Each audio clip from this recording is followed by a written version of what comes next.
What do you want to be when you grow up? The famous question. First, let's talk about what I used to want to be when I grew up.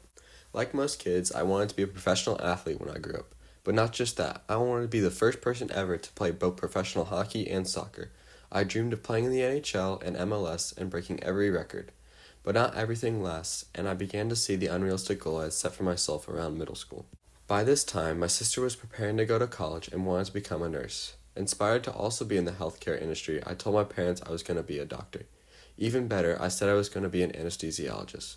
My sister came home one day during summer break after taking a summer pre-nursing course with a video of a knee surgery.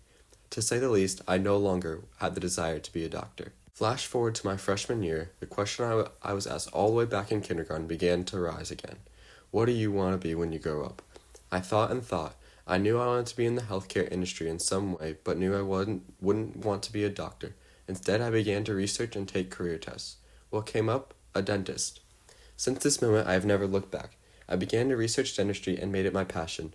I toured my first dental school near the end of freshman year. This tour just so happened to be with the dean of ECU's dental school. While touring, I was able to talk with dental students who were a great help in advising me to shadow as much as I could to make sure that dentistry was the right path for me. The result. I reached out to some local dentists, hoping someone would let a high school student shadow them. I was able to find a local dentist to shadow, where I grew to love dentistry even more. Now as a senior, I worked with my school to set up an internship of at least 120 hours this year. I now have an answer to that very question, what do you want to be when you grow up?